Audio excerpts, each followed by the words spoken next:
घर की औरत। कहते हैं ना, घर दीवारों से नहीं, उसके अंदर रहने वाले लोगों से बनता है।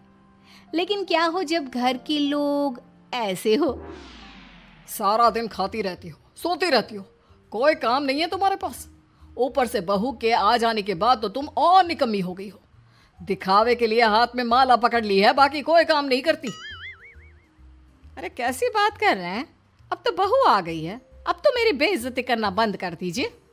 जैसे तैसे मेरी तो जिंदगी कट गई, गालियां खा खा कर। अरे उस बेचारी को तो छोड़ दीजिए। तभी बेटे के जोर जोर से चिल्लाने की आवाज आती है। कहा था ना तुमसे रिजाइन कर दो, क्यों नहीं किया? और ये पर्स लटका कर कहाँ निकली? चलो कमरे में, काम करो घर का। बहू बेटे की लड़ाई सुनकर सास ससुर बाहर आ जाते हैं। सामने खड़ी होती है नई नवेली बहू रीमा। देख लीजिए माँ जी, शादी से पहले तो मेरे माँ पापा के सामने कहा था कि शादी के बाद नौकरी करने देंगे, लेकिन अब क्या कह रहे हैं? तो तुम माँ जी को क्यों बोल रही है बहू? तब उसका मन रहा होगा, अब नहीं है। पर पिताजी, उसके मन से मेरा करियर तो नहीं चल सकता ना। ससुर को बहू की बात पर गुस्सा आ जाता है। वो बेटी की तरफ देखता है। पापा से जबान लड़ाती है, रुक। ये बोलकर वो पत्नी को खींचकर कमरे में ले जाता है और बंद कर देता है। ये सब देखकर सास दुखी हो जाती है। पति के जाने के बाद सास बेटी से कहती है, देख बेटा, अब जमाना कुछ और है। तेरे पिता ने घर में औरतों की कद्र नहीं की, लेकिन तू ऐसा ना बन। शहर की समझदार पढ़ी लिखी लड़की से शादी की है तूने, उसका ख्याल रखा कर, तमीज से पेश आया कर। जा, बहू को कमरे से बाहर ले आ। लेकिन बेटा नहीं मानता और बहू कमरे में सारा दिन बंद रहती है। शाम को बेटा बाहर जाता है कि सास चाय और बिस्कुट लेकर बहू के कमरे में जाती है। बहू बेटा ये ले, चाय पी ले। रो रो कर कैसी शक्ल बना ली है बेटा। माँ जी, ये कैसे लोग हैं? आप कैसे मैनेज कर रही हैं? ऐसे थोड़ी ना होता है माँ जी। घर की औरतों को तो पिताजी और ये इंसान समझते ही नहीं। क्या करूं बेटा, मैंने तो जैसे तैसे सह लिया, लेकिन तू ना सहना। दोनों बात कर ही रहे थे कि ससुर आ जाते हैं। अच्छा, तो अब बहू को भड़का रही हो? बहुत दिन हो गए मार खाए, अब क्या बहू के सामने खाओगे? जाओ यहां से, और जरूरत नहीं है ज्यादा इस लड़की को सर पर चढ़ाने की, समझी? बहू को ससुर की बात पर गुस्सा आ जाता है, लेकिन वो कुछ नहीं कहती। आए दिन बहू देखती है कि कैसे उसकी सास और उसके साथ उसका ससुर और पति गंदा व्यवहार करते हैं। फिर एक दिन, ये क्या बनाया है? खाना बनाना नहीं आता क्या? ये बोलकर वो खाने की भरी सारी थाली फेंक देता है। अरे बेटा कोई बात नहीं, शांत हो जा, मैं अभी बाहर से कुछ मंगवा देता हूँ। हाँ पापा, ऑर्डर करिए। ऐसे खाने से तो पेट भरने से रहा। वैसे खाना तुमको बनाना आता नहीं और बाहर जाकर नौकरी करना चाहती हो। अरे तुम जैसे को तो पूछते भी नहीं है बाहर। बहू को पति की बात पर गुस्सा आता है, तभी सास बोल पड़ती है। तेरे से ज्यादा पढ़ी लिखी है, वो तो तूने इसे कहा था कि तू नौकरी करने देगा तो तुझसे शादी कर ली, वरना ना ही करवाते इसके माँ बाप तुझसे शादी इसकी। और कमाती भी ये तेरे जितना ही है बेटा। बहू हैरान रह जाती है कि जो सास खुद के लिए एक बार भी खड़ी नहीं हुई, वो उसके लिए बेटे को भी भला बुरा सुना रही है। उसकी नज़र में सास की इज्जत और बढ़ जाती है। वो सास को देखकर ये सब सोच ही रही थी कि उसके कान में एक जोर से चांटे की आवाज आती है। किसको किसको मार पड़ी?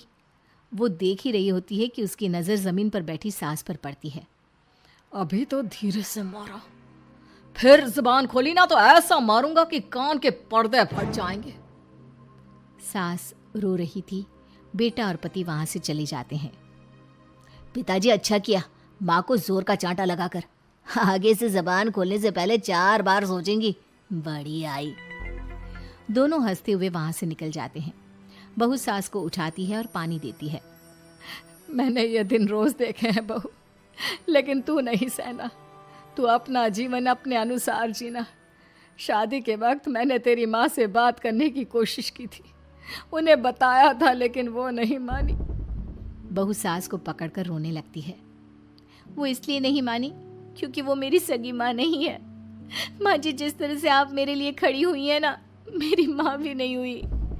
बेटा मैं तेरा भला चाहती हूँ, तू नौकरी इस घर में रहकर तो नहीं कर पाएगी, एक काम कर, इस घर से चली जा, पैसे कमा और खुश रह। माँ जी, हो सकता है कल तक मैं आपके इस फैसले को मान जाती, लेकिन आज नहीं। माँ जी, आप यहाँ इस नर्क को झेले और मैं आपको छोड़कर चली जाऊं? नहीं, कभी नहीं। अगले रोज, सुनिए, वो क्या है ना, मुझे कुछ कपड़े और गहनों की ज़रूरत है, तो ज़रा पैसे दीजिए ना। अब आप घर के मर्द हो तो पैसे तो आपसे ही मांगूंगे ना। बुरा तो नहीं लग रहा ना आपको? नहीं नहीं, बुरा क्यों लगेगा, ये लो कार्ड, कर लेना शॉपिंग। अगले रोज, बिजली का बिल आया है 10,000 का, भर दीजिएगा। इतना बिल कैसे आ गया? बेटा वो क्या है ना, सारा दिन बहू घर में रहती है तो कमरे में एसी और टीवी चलता रहता है। अब कम से कम बाहर जाए तो 4 पैसे कमा कर लाए, लेकिन हम लोगों को थोड़ी ना औरत की कमाई खानी है, वो तो मर्द ही करता है ना। पति पर्स देखता है और फिर हाँ माँ, ठीक बोल रही हो, खैर चलता हूँ, ऑफिस का वक्त हो गया है। पति ऑफिस से पिता को फोन करता है।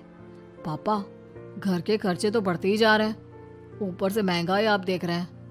मैं सोच रहा हूँ क्यों ना मीना को नौकरी के लिए हाँ कर दूं, 4 पैसे ही लाएगी ना घर में। वो तो तू ठीक बोल रहा है, लेकिन ये औरत की जात, कल को 4 पैसे कमाने लगे तो यह नहीं कि सर पर चढ़कर नाचे। हाँ पिताजी, बात तो सही है, वो तो आप हैं जो माँ को मुट्ठी में रखा है, वरना मेरी वाली तो। खैर, सोचते इस बारे में। शाम को पूरा परिवार साथ बैठा होता है। वो कल पनीर की सब्जी बनानी है तो थोड़े पैसे देकर जाना। और हाँ, कीर्तन भी रखा है संडे को, उसके लिए सामान की लिस्ट बना दी है, ले आना। पापा को दे दो, वो ले आएंगे। अरे पापा कहाँ से ले आएंगे, मेरे पास नहीं है पैसे वैसे। लो, पैसे ही नहीं है? मेरे पापा की जेब तो हमेशा नोटों से भरी रहती है। बेटा, लक्ष्मी को जो पूजता है ना, उसके पास लक्ष्मी रहती है।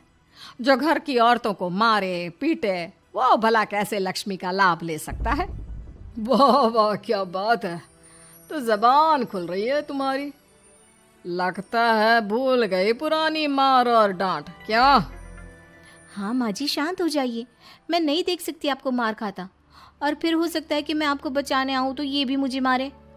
ठीक है बहू, मैं कुछ नहीं कहती, तू ये लिस्ट बस दे दे, मैं चलिए आराम करने। फिर अगले रोज, सुनिए जी, वो मायके जाना है, वो क्या है ना, शादी के बाद से गई नहीं, तो ट्रेन की टिकट बुक करवा देना। तो मैं भी तो साथ जाऊंगा ना तुम्हारे। तो ठीक है, फिर फ्लाइट की ही टिकट करवा दीजिए। वो क्या है ना, अच्छा थोड़ी ना लगता है, आप पहली बार मेरे साथ जा रहे हो और हम ट्रेन से चले, ठीक है ना? पति ऑफिस जाता है, जहाँ उसका दोस्त कहता है, अरे क्या हो गया यार, परेशान सा दिख रहा है, तेरी तो नई नई शादी हुई है, भाभी परेशान कर रही है क्या? अरे नहीं यार, तू तो जानता है थोड़ी सी कमाई में घर चलाना मुश्किल हो रहा है, तू कैसे मैनेज करता है यार? कैसे क्या यार, तू जानता है ना मेरी बीवी रिया को, वो टीचर है, फिर घर में ट्यूशन करती है, साथ में बच्चे भी पढ़ लेते हैं। यार, घर नाम की गाड़ी दोनों पहियों के साथ चलने से ही चलती है, वो भी कमाती है और मैं भी, और चल रहा है घर बस।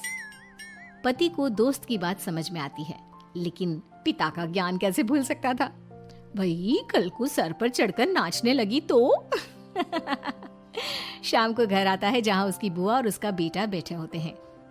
अरे आ गया लल्ला, कैसा थका थका सा लग रहा है, सब ठीक है ना? नमस्ते बुआ, कैसे आना हुआ? कैसा है रमेश? भाई को तो भाई की याद ही नहीं आती। अरे नहीं नहीं भैया, याद नहीं आती तो यहाँ कैसे आता, ये लीजिए मेरी शादी का कार्ड, जरूर आना। पति कार्ड खोलता है। डॉक्टर रश्मि, अरे वाह, तेरी होने वाली बीवी डॉक्टर है। और क्या भैया, आपकी बीवी इंजीनियर तो मेरी डॉक्टर। तभी वहाँ सास आ जाती है। अरे जब घर में ही बिठाना है बेचारी को, तो काहे का इंजीनियर है, तो काम वाली ही, घर का काम करती है और आराम। इतनी पढ़ी लिखी लड़की को घर पर क्यों बिठा रखा है? अरे बहू कहीं झोला छाप डिग्री तो नहीं लेकर आई है? पत्नी की बुराई सुनकर पति को गुस्सा आता है। नहीं बुआ, यूनिवर्सिटी टॉपर है मेरी मीना, और हाँ, बड़ी कंपनी में काम भी करती है। बस शादी के बाद कुछ महीनों की छुट्टी ली थी, अगले हफ्ते से ऑफिस शुरू हो जाएगा। क्यों मीना? तभी ससुर आ जाते हैं। हाँ, लेकिन फिर घर का काम कैसे होगा? और पैसे कमाने लगेगी तो सर पर। पिता की बात पूरी नहीं हुई कि बेटा, सर पर चढ़ने का हक है उसका पापा। पत्नी है वो मेरी, यानी मेरे घर की रानी। और रानियां तो सर का ताज होती है। क्यों मीना? मीना पति की बात सुनकर शर्मा जाती है। वाह बेटा, तू सही समय में समझ गया कि औरतों की इज्जत करने वाले घर में शांति और लक्ष्मी का वास होता है।